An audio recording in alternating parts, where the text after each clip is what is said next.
Well, no, I don't think that men focus solely on the bad parts of their mother, right? Because there's many accolades and positive traits that my mother has and carries, in which I know that this is a possibility for a woman to show. So I won't accept anything less than this, right?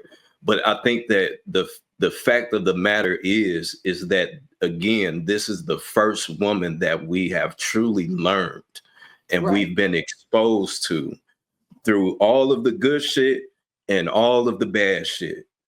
And the only other time that you experience that with a woman is once you move in with one, once you marry her, once you begin to spend years of your life with this And when woman. the curtain come down. Exactly. Yeah. So I see what happens once this door closes. I know what comes with it. So that's the part that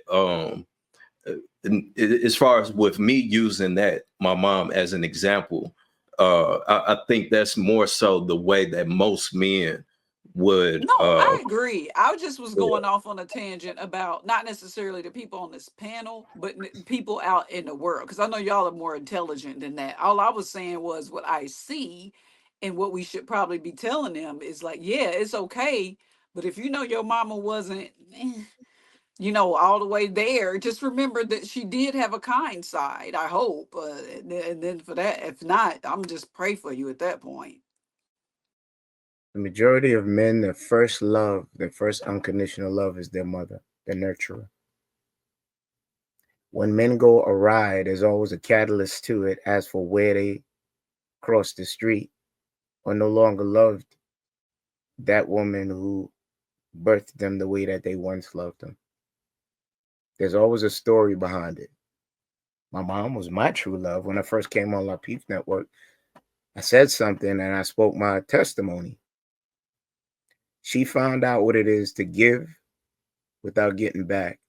She learned through abuse, mental and physical, as her son, who loved her dearly, had to stomach that with her to the point where he got big enough where he wanted to get at the offenders. And she would say no and make excuses for him.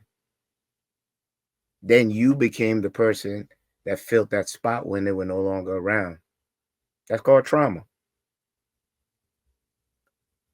When you move forward, the majority of men that don't respond well to women or don't know how to get out the blocks, you could always follow the breadcrumbs back to spaces like that,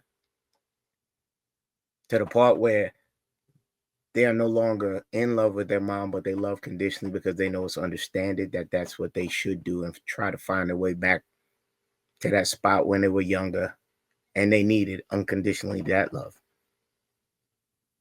So now, moving forward, Cookie, I hear you talk a lot about your dad.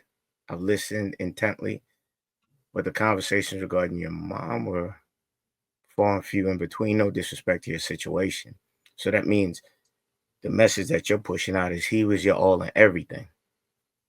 And your fundamentals, as for what you pitch out, you always, more so than often, give a reference to the testaments of the things that he taught you. Got it. Correct. I was daddy's girl. Yes. Okay. Uh, So there's that thing called mama's boy until that is fractured. To this day, a man, hardback 52. I'm not in love with my mom. I love her. She's done things to me that I can't forgive or I haven't found to forgive yet, but I still pray on it. So when I hear other men say that certain things, it hits home because I understand, because I've spoken to many through therapy and other things as for why they feel that way. Getting back to the situation of Kirk Franklin, you offer a woman to conditionally open up to you. They are not the same women of the past. You made a reference subconsciously, but you didn't even catch it.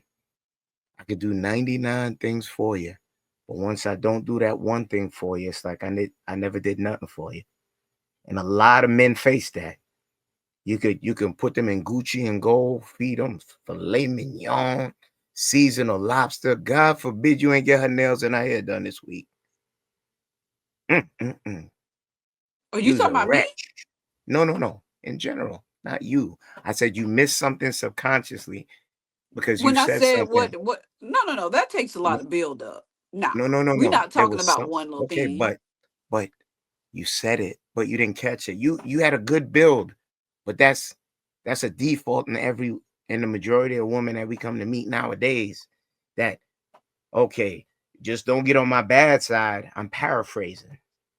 So that means, is that really true what Kirk Franklin is saying?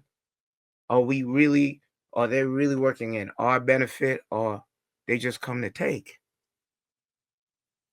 I mean, And when, I don't think taking has anything to. I mentioned protection and a lot of things, but if I go somewhere and you get your ass beat, and I feel like I got to save us by pulling out my pistol, then you're no longer my type. That's what I meant. I'm not talking about taking and so wait, receiving. if he get his ass mollywopped and he don't come up like the greatest American hero, and you have to pull out your pistol, he is no longer valid.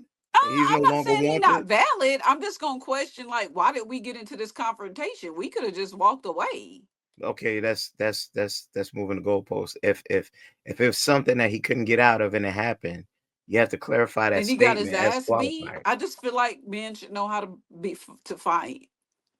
I Wait, mean, if so he he's get supposed to be, jumped, that's different. But I but just if I feel like a man should be a protector first, and then a provider. so a man That's can't how it take an was ass whipping in for the you. old days when we was dragging women by hair. You had to protect her. There was things out there that would kill her. You know what I'm saying? No. If you're referencing caveman days, that was Darwin's theory, survival of the fittest. They took Yeah. what they wanted. They didn't court you. They Well, of course. imposed their will. That's something different. But the message that I'm trying not to subvert your message from what Kirk Franklin said about the conditional release that women give us that we don't see nowadays, that Lewis pointed out that, is conditional to a certain point. And we also talked on King Talk, the representation, why the majority of men find it so hard to open up and lay their heart in the hands of women that could weaponize it and also take their shit. No disrespect to the good women out there. I just think that you're being dramatic. I think that what I was saying was, if there is ever a time, I'm not saying if it's necessarily into the relationship, but if you sniff a dude out up front, there's certain men that women just not gonna mess with. If we feel like you spineless, like Shan knew what I was saying. We are willing to to reciprocate. There are certain qualifications, and it don't take us very long to understand. It don't take us Gucci and gold. It honestly don't take us 48 hours to figure out if we're gonna give y'all some or not. Now, whether or go out or whatever it is women doing, we just wait for the sake of our reputation. Do we 48 want to be hours with to it? give us some. We know very fast if you that Okay, guy. It 48. don't take us Let, long. let me ask you First hour.